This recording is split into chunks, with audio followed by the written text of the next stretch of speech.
Bryce able to do much today? He did a little bit more today. Still was not a full participant, but he was able to get out and get some shots up. He did all the non-contact portion. Was in there for a couple. We just really wanted to test that thing, see how he's doing. It's going to be tough to throw him out there full speed without getting some live work in. So we were able to get him out there a little bit, but he did not participate in the full practice. Can you say he'll play, though? I hope so. I mean, we're going to get him a couple treatments. Obviously, we'll get him another one tonight when we get into Indianapolis. We'll get him another treatment tomorrow. Unfortunately, we're not going to get a walkthrough time at the arena, so basically it will be a walkthrough at the hotel right before a pregame meal. So he's going to have to test it, get some flexion in there just to make sure he's good to go. Hey, there's people asking about Trey's flagrant too, if there's going to be any further discipline with that. I have not heard anything from the league on that, no.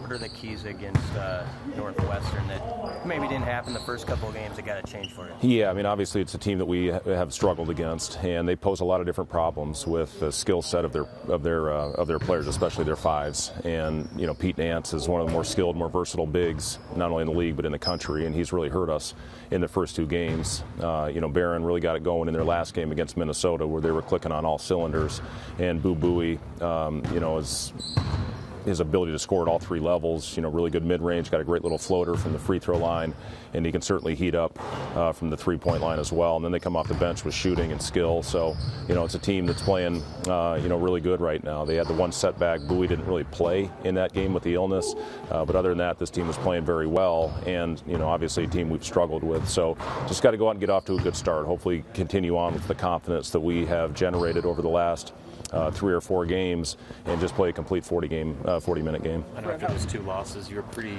hard on the team for their effort defensively. How much further ahead are you now in that area compared to where you were in those? Well, I certainly think we're a different team now than we were at that time, and you know, it's amazing what a little confidence will do for your guys, and you know, finding a way to close out, especially 2 close ones on the road against 2 top 25 teams. Obviously, the stretch that we're on right now is very difficult and demanding, with playing 3 road games and staying on a road trip, coming home for a day, and then having to hit the road again, and our only chance is to win 5 in a row. So just got to go one, you know, the old cliche, one game at a time, and hopefully play well, and you know, give ourselves a chance in this first one. That's all our focus is on right now. At any point were you surprised the other day how well you played without Bryce? No, I wasn't. You know, CJ obviously has been in a really good rhythm right now. So we started CJ, and you know, even missing shots, that was the thing that I was most encouraged with. We missed some wide open looks early in that game, like all by ourselves shots, but we kept guarding, and that's an area we've struggled with this year when our lack of shot making has affected us on the other end of the floor. But we were able to keep a lead in that first half, especially because we continued to guard. And then the second half, how we played through the adversity of that 5-minute you know, stretch that happened on the floor with so many different things that went on.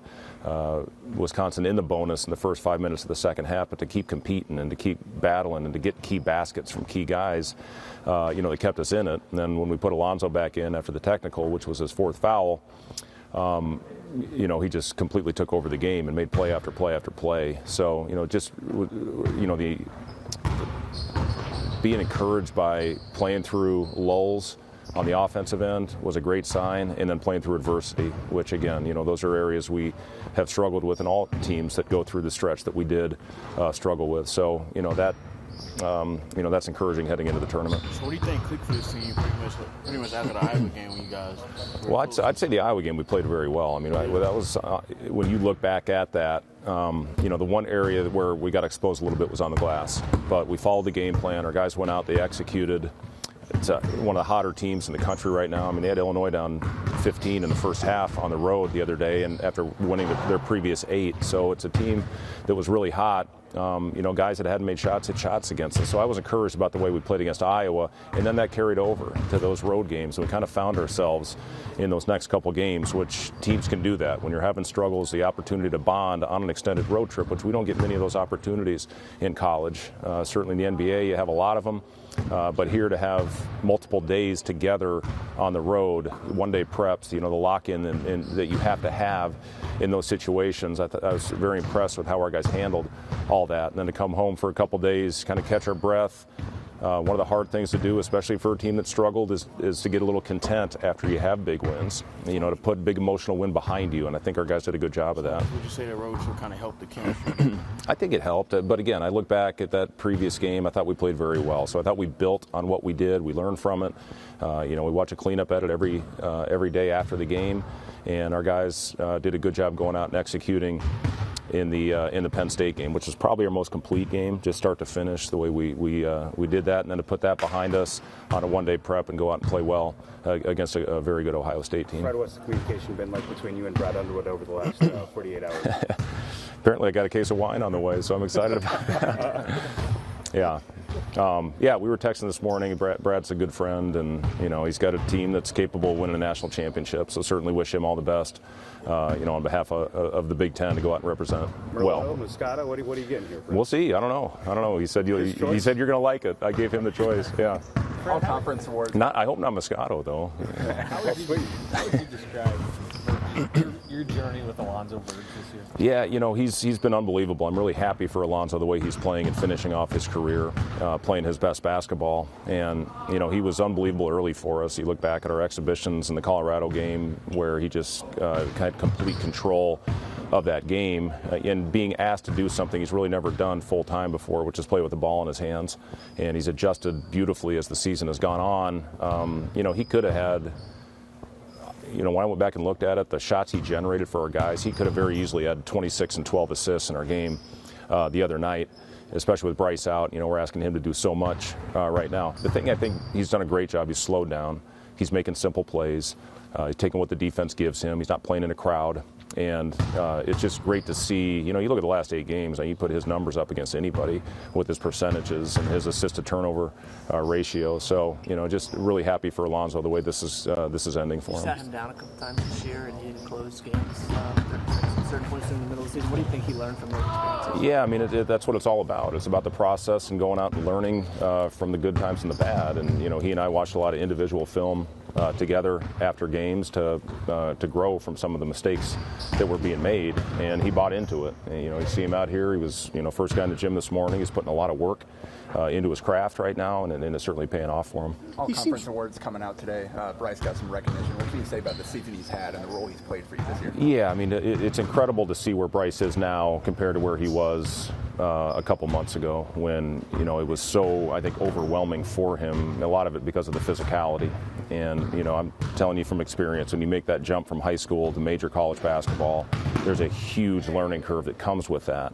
And just how he's bought in to everything that he needed to do to get himself to this point and be recognized as one of the top 15 players in the league. That's an unbelievable accomplishment. It seems like he's not wearing down. Is there anything you can say about his condition? What's his deal there? Yeah, I think he's gotten stronger, to be honest with you, Steve. You just see what he has continued to do, and he's gotten in the weight room, which, as I've talked about a lot this year, not many 18-year-olds would buy into that.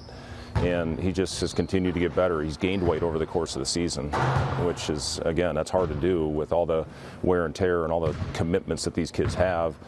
So everything that he needed to do to get himself to this point, he has done, and I give him all the credit in the world for it. That guy out there, too, at Verges, seems like he doesn't wear down. Yeah, he doesn't. And, he's got a little bit of that. I played with a guy named Sam Cassell, who, Sam jumped that high on his jump shot. He just never really got sped up, and he just had the type of game where he didn't have a lot of wear and tear. Alonzo can play all day long. He's just one of those kids that can do that does not get tired. But when he does, that's when I got to get him out, because that's when sometimes the mistakes compound. But we've kind of got a good formula right now when he needs to come out, get his rest, and go back in there and take off from where he left off, because he's gotten us off to really good starts. When you look at our numbers this year, our starts have not been our problem. And again, Alonzo, I think, has a lot to do with that. He had to be pissed off by what happened in the first 5 minutes the other day, and that probably could have gone either way emotionally. What did you think of how he responded, when he came back in the game? In the second half, you're saying? Yeah. And I put him back in with just under 12 to go. So we just felt like if we had any chance of winning that game, we had to get him back in. We took a big risk by putting him in at that time. But I think he knew, obviously, he had to go out there and stay in. We ran some zone and, just tried to protect and slow the game down as much as possible.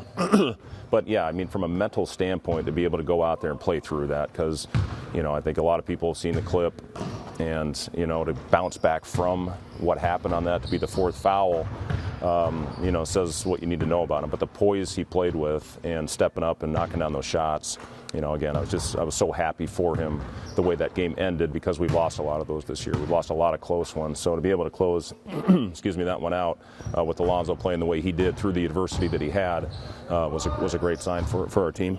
You guys have had moments where you run into stuff like that, whether it's officiating or, you know, bad mistakes, stuff, and you guys sort of didn't respond the way you did before. When did you start to see that change on this? Well, again, you know, you look over the course of the season, if you find a way to win some of those early close ones, you know, you just see a different air, a different swagger with our guys right now. And, you know, a lot of that has to do with we won a couple close games. And, you know, now you know you can do it.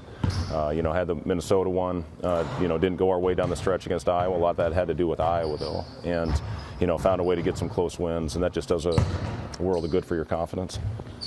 The team motto seems to be, why not us? Right now, can you explain to us I mean, we know what it means, but what does that mean to this team? Probably what you think it means, Jimmy.